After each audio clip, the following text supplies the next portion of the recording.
What's up, guys? This is Witt with PragerU, here today with Brandon Tatum, talking to people on the streets of Hollywood. I'm a former police officer, and we're going to talk to people about police brutality and some of the cultural things that are going on in America. Let's see how it go, man.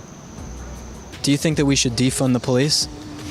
I think there needs to be a lot of changes. Yes, I really do think we should defund the police.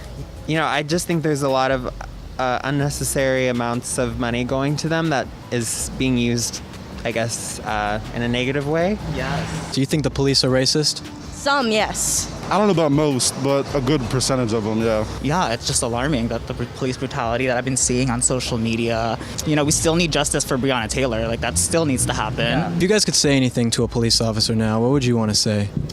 I mean, I really wouldn't know what to say because I feel like they're so, like, set in their, like, you know, like, ways that it's just hard to persuade. Why can African American people, like, why can I get away with things that some people can't?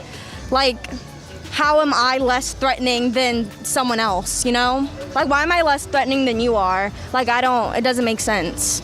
So he is actually a retired cop.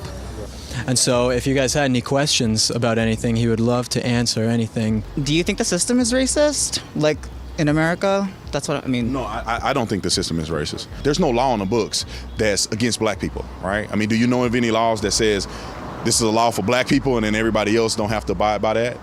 And therefore, there's no laws for police officers to enforce that are racist.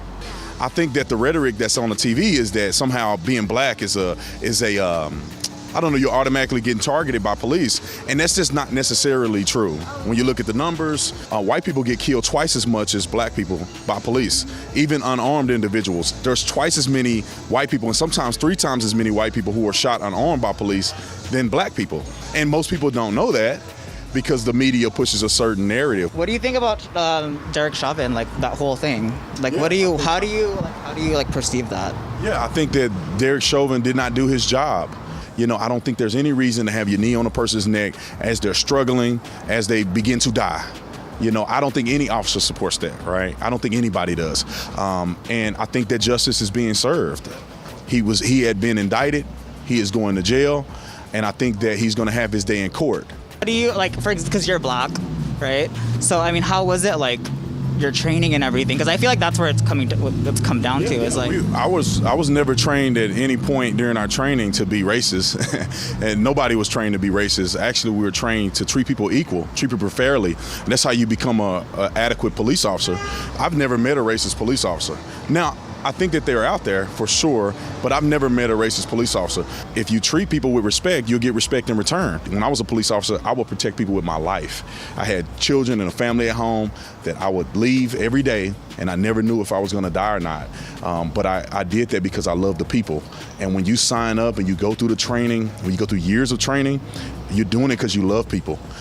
I don't know. Sometimes I feel like black people are shot unfairly. How many black people were shot unarmed in LA in 2019? Do you know that number?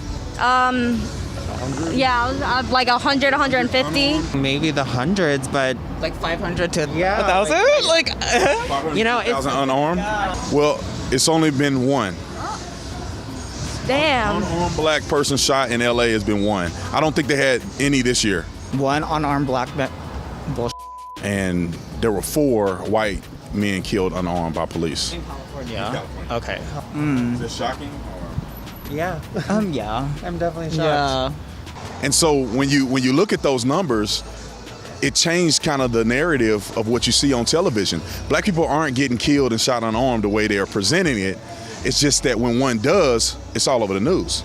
So don't just believe me, you can go do your research. And that's where I found this information, and it shocked me. And it actually was relieving that black people aren't just killed just by the thousands in California. But I'm really glad to hear that, though. That, like, brings some positivity into my life today. Like, that's... Well, I appreciate it. Did you guys learn anything new today? Does this change your perspective? A lot. It changed my perspective a lot. I'm really glad y'all stopped us and told me that. Like, I mean, that ratio from, like, you know, that was news to me. Yeah, news to me, too. Thank you guys so much for watching. Remember to follow me and Brandon on social media. Share this video with your friends. Put your thoughts in the comments, and we're going to see you in the next one. Thanks, guys. Yeah, look it up. Don't just trust me. no, Look it up. I definitely... Do a ride along with the local police department. All you have to do is go to the precinct that's closest to you. They'll let you do a ride along, just as long as you don't have any felony conviction, you're not wanted for murder or something, you know, you can do a ride-along. I'm telling you, do it. It will change your life. You will change your perspective on policing in America. What's up, guys? Thank you so much for watching this video. PragerU is a 501c3 organization. Help us keep our videos free by making a tax-deductible donation today. I'd really appreciate your support.